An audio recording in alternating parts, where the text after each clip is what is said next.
July 16, 1950, Rio de Janeiro. Nearly 200,000 people packed into the newly built Maracanã Stadium. At the time, no football match in history had ever attracted a crowd this large. But the people inside the stadium weren't expecting drama. They were expecting a celebration. Brazil was about to become world champion. In fact, Brazil didn't even need to win. A draw against Uruguay would be enough. And by the second half, they were already leading 1-0. Everything was going according to plan.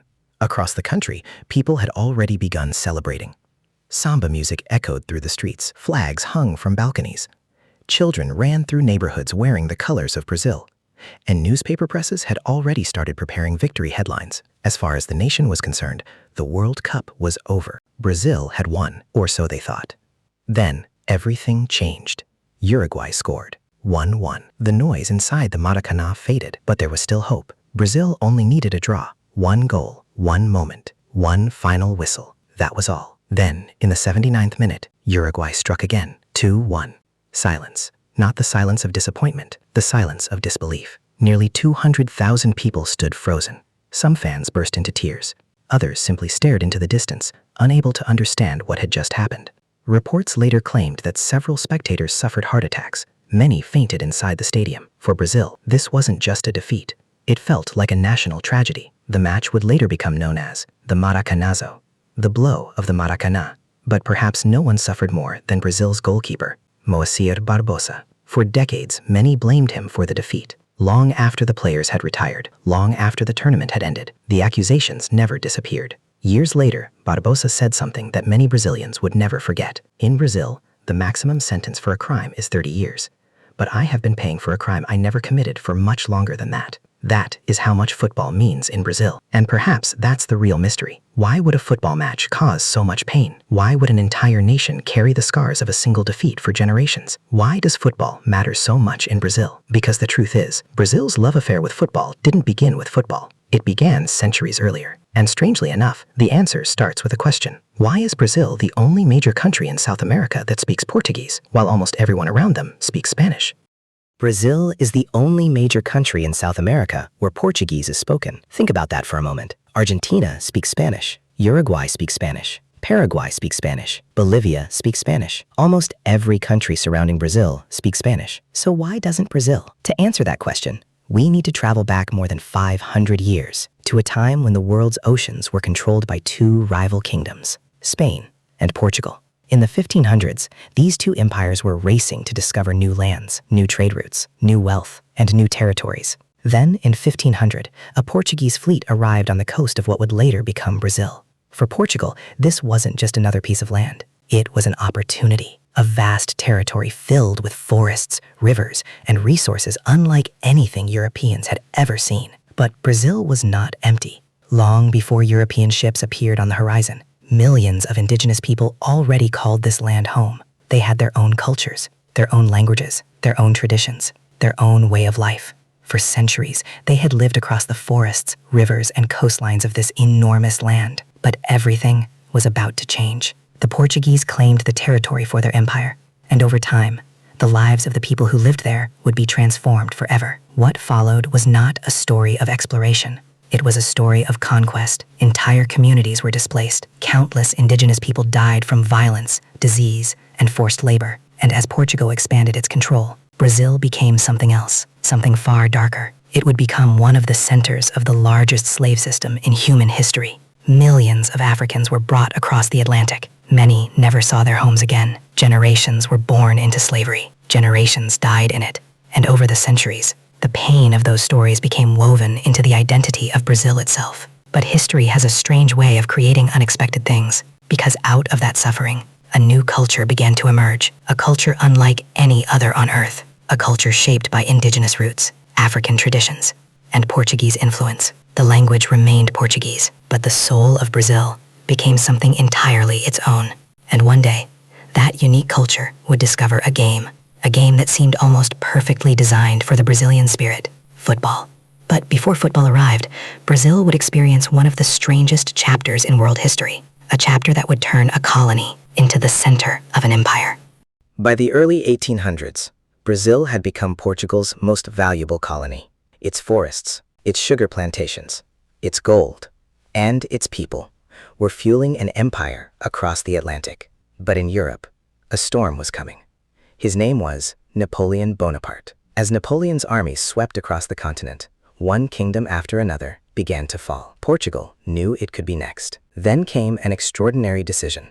Instead of standing and fighting, the Portuguese royal family chose to do something no European monarchy had ever done before. They fled, not to a neighboring kingdom, not to another European capital, but across the Atlantic Ocean, more than 10,000 miles away. Imagine that for a moment. An entire royal court, the king, the queen, princesses, government officials, military officers, servants, and thousands of priceless treasures, all loaded onto a fleet of ships. Their destination, Rio de Janeiro. Almost overnight, something unbelievable happened. For the first and only time in modern history, the capital of a European empire was no longer in Europe. It was in South America. Rio de Janeiro, a colonial city thousands of miles away, had suddenly become the heart of the Portuguese empire. Palaces were built, government offices appeared, ports expanded, roads improved. Brazil was no longer treated as just another distant colony. It had become the center of an empire. But history has a strange habit. Nothing lasts forever. A few years later, Napoleon's empire collapsed. Portugal was finally free. Many expected the royal family to return home, and they did. But not everyone left. One man stayed behind, Dom Pedro, the young prince who had grown to love Brazil. Portugal wanted Brazil to return to being just another colony. But Brazil had changed. And so had Dom Pedro. On September 7, 1822, standing beside the Ipiranga River, he made a decision that would change history forever. Brazil would no longer answer to Portugal. It would become an independent nation. Unlike most countries in South America, Brazil did not begin as a republic. It became an empire, with Dom Pedro as its first emperor. But even after gaining its independence, one dark chapter refused to end: slavery. While much of the world was beginning to abandon it, Brazil held on to it for decades. And the consequences of that decision would shape the country's future in ways no one could yet imagine. Because the next chapter of Brazil's story would not be written by kings or emperors. It would be written by ordinary people, and by a game that had just arrived from England. By the end of the 19th century, Brazil was changing. The empire was gone. Slavery had finally been abolished. A new republic had begun. Then, in 1894, a young man stepped off a ship from England. His name was Charles Miller. Born in Brazil to a British father and a Brazilian mother, Miller had spent his teenage years studying in England. While he was there, he fell in love with a game that was still unfamiliar to most of the world: football. When he returned home, he carried something unusual in his luggage. Not expensive gifts, not gold, but 2 leather footballs and a copy of the game's official rulebook. It seemed like a small thing. No one could have imagined those 2 footballs would help change the identity of an entire nation. At first, football wasn't played by ordinary Brazilians. It was a sport for the wealthy: British businessmen, railway engineers, factory owners, and members of Brazil's elite. Matches were played inside private clubs, far away from the streets where most Brazilians lived. For many people, it looked like just another foreign game, nothing more. But football had one advantage. It was beautifully simple: 2 goals, 1 ball, and a few basic rules. You didn't need to spend years learning it.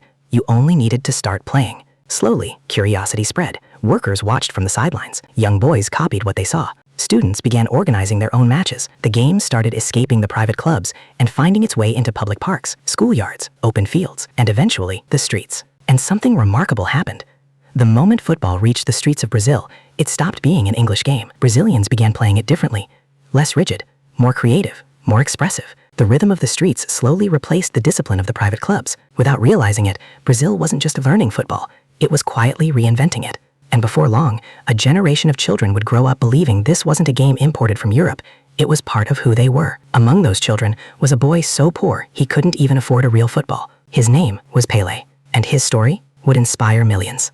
By the 1950s, football had reached every corner of Brazil, from the beaches of Rio to the crowded neighborhoods of São Paulo, from small villages to the dusty streets where children played barefoot. The game belonged to everyone. But Brazil still carried one painful memory: the defeat of 1950, the Maracanazo. For 8 long years, that wound never truly healed. Every time Brazil stepped onto a football pitch, people remembered the silence inside the Maracanã. Then, everything changed. In 1958, Brazil traveled to Sweden for the FIFA World Cup. Among the squad was a quiet 17-year-old boy. His name was Pelé.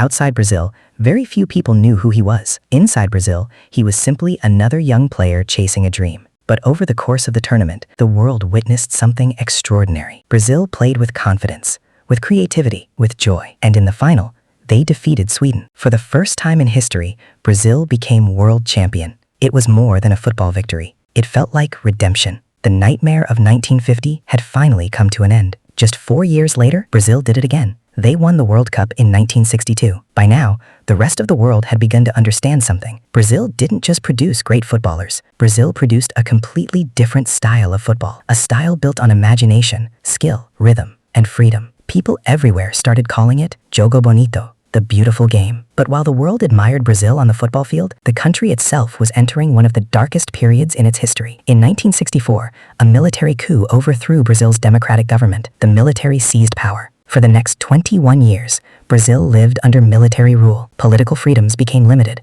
Opposition voices were silenced. Many Brazilians lived in fear. Yet, football continued. And in 1970, Brazil returned to the World Cup, this time with a team many still consider the greatest ever assembled. Pelé, Jairzinho, Rivellino, Carlos Alberto. They didn't simply win the tournament, they captivated the world. Brazil lifted its third World Cup. While millions celebrated in the streets, the military government celebrated too. The victory became a symbol of national pride, a reminder that even during difficult times, football had the power to unite an entire country. But Brazil's story was far from over, because the country behind the yellow jersey still carried centuries of history. A history of struggle, hope, music, nature, and a spirit unlike anywhere else on earth. To understand that spirit, we have to look beyond football. Brazil is a country of contradictions. It is home to the world's largest rainforest, the Amazon, a place so vast, most important ecosystems on Earth, a place that reminds us how much of our planet is still waiting to be understood. Brazil's greatest treasure has never been found in the rainforest. It has always been its people, a people shaped by centuries of history, by colonization, by slavery, by hardship, by hope. Brazil has faced political crises, economic struggles, deep inequality, and countless challenges throughout its history. Yet somehow, if you've ever met a Brazilian, you'll notice something remarkable. They smile, they laugh, they dance, even when life gives them every reason not to. Perhaps that's why samba became more than music. It became a way of surviving, a way of turning pain into celebration.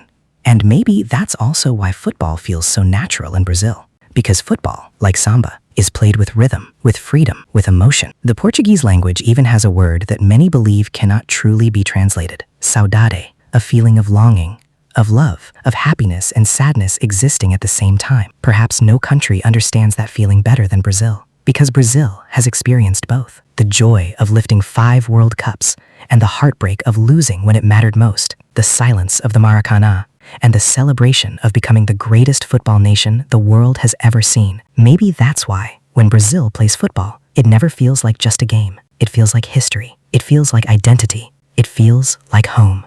Back in 1950, nearly 200,000 people walked into the Maracanã believing they were about to witness the greatest day in their nation's history. Instead, they witnessed heartbreak. But history didn't end there, because every generation that followed kept playing, kept believing, kept dreaming. And that's what makes Brazil different. Football didn't save Brazil. Football didn't solve its problems, but football gave Brazil something no one could ever take away: a shared identity, a shared language, a shared dream. Perhaps that's why Brazil doesn't simply love football. Brazil became football. If you enjoyed this journey through the history of Brazil and the stories that shaped the world's greatest football nation, make sure to subscribe, because this is just the beginning. Which country's story should we explore next? Leave your answer in the comments below.